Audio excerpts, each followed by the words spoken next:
The January 6th hearings are in session. What will be revealed? Was it a legitimate attempt at insurrection, or is this just more political theatre? Hello there, you 5.6, nearly 5.7 million awakening wonders. Thank you for joining me on this voyage towards truth. I appreciate you. I appreciate the fact that you stay with us. I appreciate your comments, your subscription. I'd love it if you turn on the notification bell. And I love it that you're with me on this journey from unconsciousness to consciousness, from being unaware and in darkness to the light of consciousness shining behind your eyes and right into our lives. Remember to sign up to our mailing list if you haven't already. Let's jump into this story. We all remember the January 6th insurrection. Now, whether you think this was a legitimate attempt to overthrow the government or a peculiar protest gone wrong, an expression of unacceptable sentiment, or a legitimate piece of protest, I suppose depends on your previous training and experience, existing biases, and it's very difficult to discern what the absolute truth might be. I'll let you know my somewhat independent perspective as a person from England, an outsider in the American culture. I wondered why there was a sense of sacredness around democracy when democracy has been failing American people for so long. In the same way that the monarchy in our country represents our national identity and our sacred values, but I think perhaps in practice operates as an emblem for oppression. Let me know what you think in the comments below.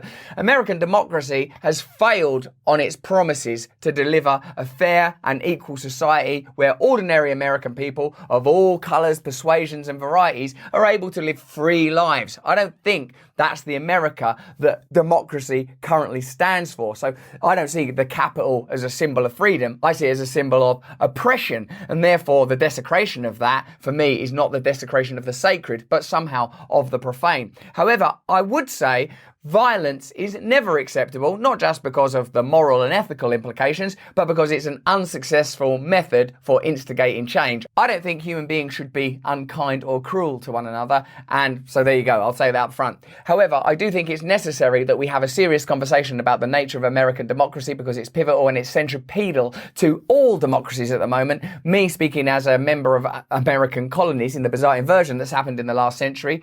We get our culture, we get our financial imperatives from your country. So of course we're interested in American democracy. I'm interested in British democracy as well, and I'd love to see one. Let's get into this story. Rudy Giuliani continues to deny that he was drunk election night. Rudy Giuliani looks like he's falling into his own shirt, like a souffle. When he advised Donald Trump to claim that he had won the election. A former Trump White House official is confirming those bombshell allegations about Rudy Giuliani. God, that's really mad. I've not watched much American television. It's really intense, isn't it? Alyssa Farrah Griffin, the former White House Strategic Communications Director, spoke out on The View. The President of the United States, former president, decided to take legal advice from a drunk Rudy Giuliani over his entire senior campaign staff. The intersection between entertainment and politics is evident when you see former political advisors appearing on the television. It no longer feels like a sort of lashing vicissitude of temporal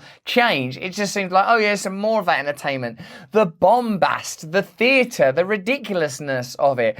The January 6th hearings can't be viewed outside of that template. They are part of that template. The characterization of Rudy Giuliani as a ludicrous drunk, the figure that was prominent during 9/11, erased now, forgotten now. The myth no longer requires him to be a hero. The myth requires him to be ridiculous. And of course he's a human being. He's probably both heroic and ludicrous. All of us to some degree are.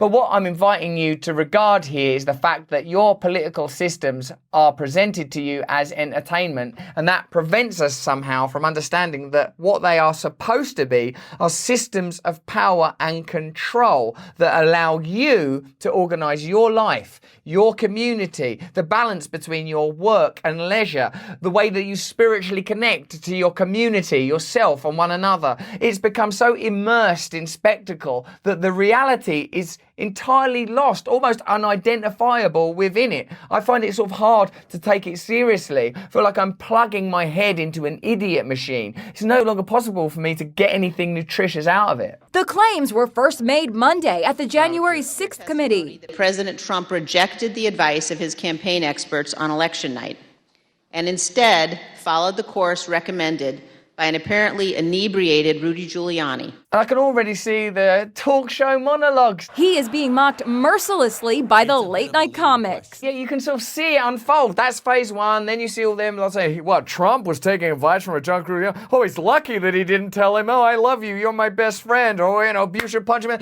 You can see all of the jokes that will unfold from that. But it's not entertainment, it's distraction. Apparently inebriated, which, by the way, is the title of Rudy's autobiography, Apparently Inebriated. Branko Markovic, writing in Jacobin, says, the January 6 hearings failed to tackle the most important questions about the incident. They won't hold anyone accountable, and most Americans have tuned them out. As political theatre and a play for the midterms, they're an opening night bomb. For decades, the US public and the politicians have been conditioned to see more government repression as the solution to just about any ill that strikes the country, especially political violence.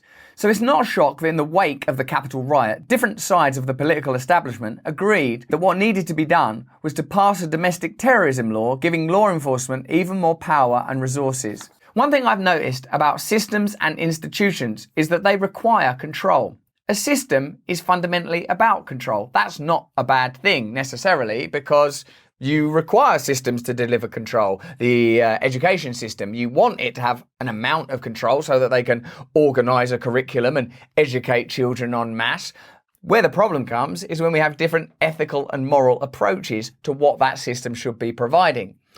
Something like the pandemic was unique in a number of ways, but because the response seemed to require more government control, I think it created these kind of conditions that generated more repression for most ordinary people, and where power was taken that may not ever be yielded again. It also created relationships between big tech and the government. So when we talk about governmental control, systemic corruption, I feel that whenever there's a crisis, whether it's a huge global pandemic or, in my opinion, and maybe not yours, a comparatively small crisis, if the response to that is wherever you are in America, you're going to be regulated more heavily, there's going to be less ability to protest, less ability to dissent, that will affect you whether you are protesting, in your own mind at least, on the perspective of left-wing issues or right-wing issues. And ultimately, whether you're on the left or the right, aren't you ultimately saying, I want more freedom to be who I am in my own life? And why would you ever think that your democratic institutions are going to deliver that? Because they haven't been doing it lately, have they? I know they're good at talking about it.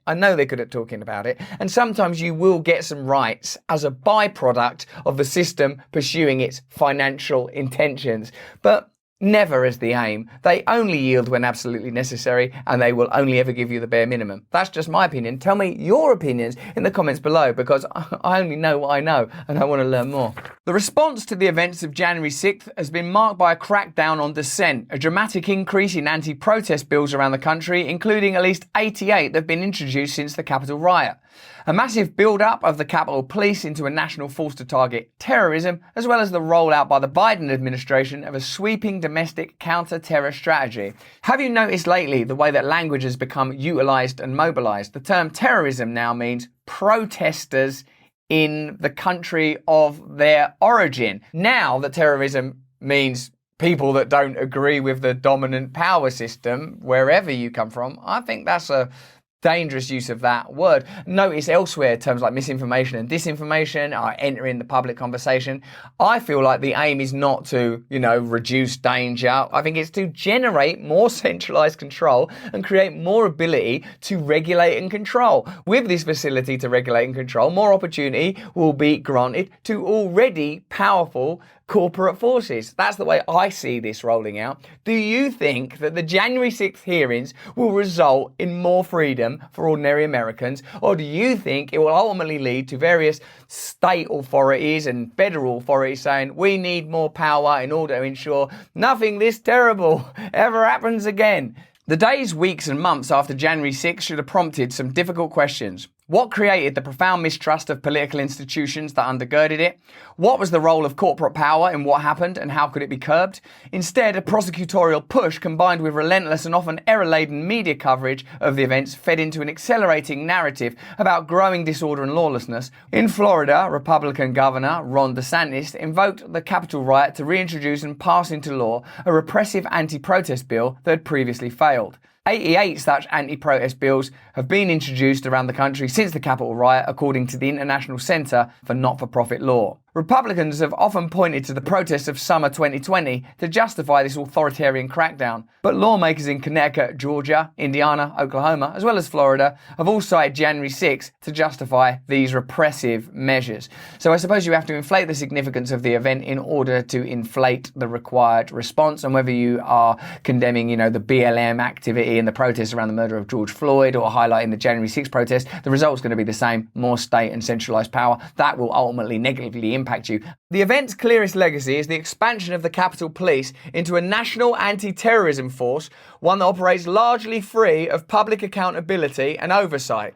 What democracy needs is an unaccountable military targeted at the domestic population. The Biden administration has also increased information sharing between different authorities and released a domestic counter-terror strategy that would target what it calls domestic violent extremists who are motivated by a range of ideologies, listing environmentalists, anti-capitalists, and animal rights activists, among others. So it's, in a sense, a non-discriminatory, tyrannical policy. In the end, it doesn't matter. We care about these categories and taxonomies, but I'm a Muslim, but I'm a pro-life, I'm a pro-choice. They don't care. What they want is bills and laws. And even when I say they, there is no they. There's just a system that temporarily occupies the individuals within it till they leave and get jobs in big businesses, the big businesses that they favourably legislated for during their brief time in administration.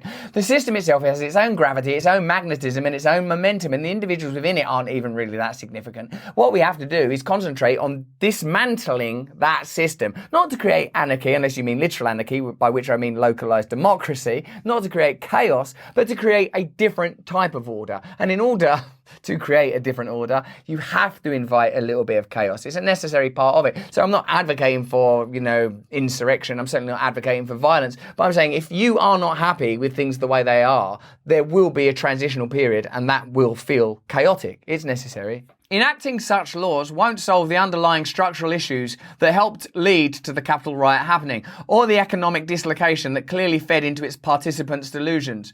The point of these hearings isn't to actually solve anything, but to serve as political theatre that Democrats hope will give voters a reason to back them in this year's midterms. The best case the Democrats have is to create a horror show and spectacle to drive their voters into the booth. The actual reality is that it's a PR campaign. The ratings for the hearings have been respectable, even without coverage from Fox, but they're lower than Joe Biden's State of the Union address and don't come close to the numbers that tuned into the Watergate hearings.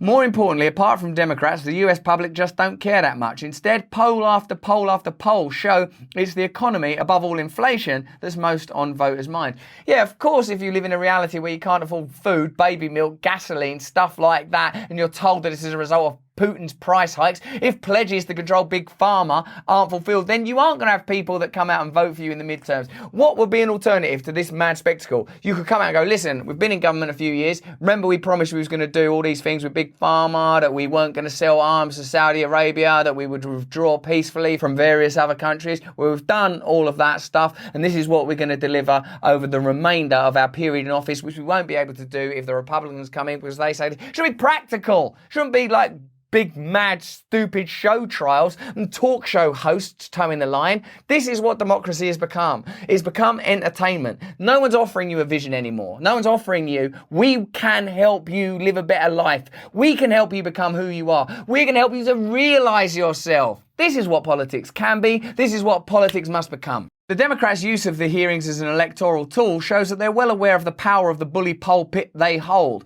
Imagine if they'd used it on something people cared about, hauling corporate profiteers before Congress and dressing them down over price gouging, calling in Amazon and other companies to testify about their union-busting efforts and worker mistreatment, summoning pharma executives to berate them about the extortionate prices they charge for drugs, or as Senator Bernie Sanders recently suggested the president should do, bring the major oil companies in and tell them we're going to have a windfall profit tax on what they're doing in order to stop them from ripping off the American people. And why not the big pharma companies that profited so disproportionately from the pandemic? Why not them as well? Isn't that the kind of government you want? Isn't that the kind of vision you have for your America, where the most powerful interests that aren't even really part of America are held to financial account for the profits they make during crisis? The Democrats have already held hearings like these in the recent past. Imagine if they were given the kind of blockbuster prime-time attention right now that the January 6 hearings are getting, for which the party hired a TV executive to create the feel of a docuseries. They produce content. My God. Instead, the January 6 hearings are the worst of all worlds. They won't lead to anyone facing any consequences,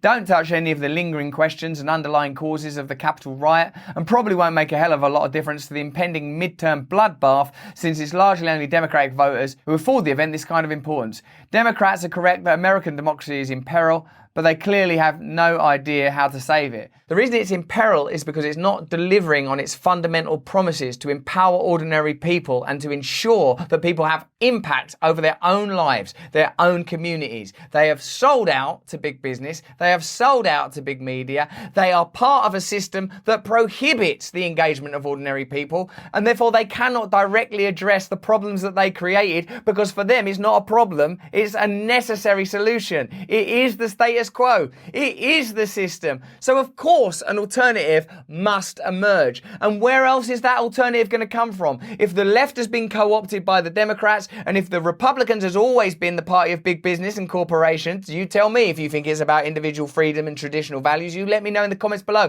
what you think it's about. Then what is necessary is a new emergent political force drawn from ordinary Americans, ordinary people everywhere in the world, so that we can form new confederacies, new alliances, so that we can decentralize power and take back some control over our own lives and insert some meaning into our reality. But that's just what I think. What do you think? Let me know in the comments below. Give us a thumbs up. Turn on that notification bell. Let's get to 6 million subscribers. Clack, clack, clack, and click, click, click away all over this screen. Sign up for our mailing list. If you enjoyed this video, watch either one of these two. And please, stay free.